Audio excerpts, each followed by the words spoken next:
Hi, Susan here. I wanted to speak to you today on the types of business planning that I incorporate into my business packages.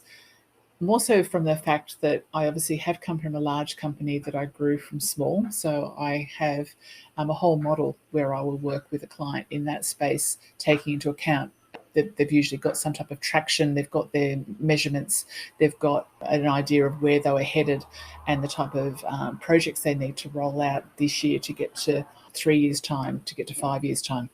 So there's the advanced model, but I also work with one-to-one with entrepreneurs who are just getting themselves stable, getting off the ground, not really having much of clarity around what they want their business to look like.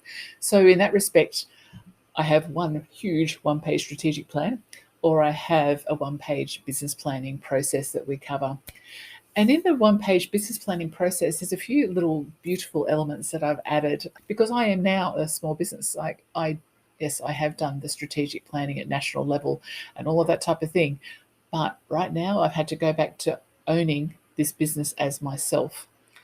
And one aspect that I find for most business owners that I hadn't really captured early on, or way back when I owned the large company, was to make a lot more money, you need a lot more energy.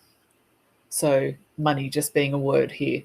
So, if you want to actually achieve the objectives that you say you need to achieve, physically, mentally, in all kinds of ways, you need to make sure you take care of yourself first. So, the business planning that I've created for my small business owners is just a little bit more beautiful in that respect, that we take into account what are your main non-negotiables about your personal life as well as your business. So say one for me is that I work out 5 mornings a week at the gym that I go to, that I will deliver amazing work. It's okay if it's imperfect because otherwise I'll never get started, but it will never be mediocre. That I share authentic, kind, positive messages, to inspire. That's key to what I'm doing. And that Tom and I come first. So my husband and I, we've been married 36 years. Our girls have grown up. Tom and I are coming back around to that really amazing space where it's him and I again for the first time in all that time. So whatever I do, I make sure that he and I come first in the equation of everything that I plan. And I think that's core because we both rode the wave of that large company together. And it was a very hard journey to try and actually keep that together while we went through that space. What else have I got? The key 5 life rules.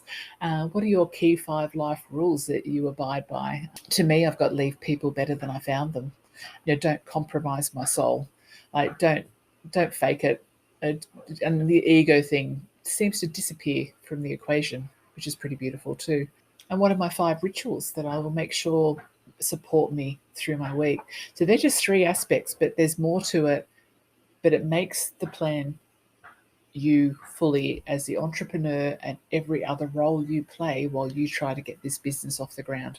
I'd love to work with you and create your juicy little business plan as you see it now. And on the other scale, the one-page strategic planning process is equally full of good, thoughtful conversation that makes it really become tangible, that you can really feel it.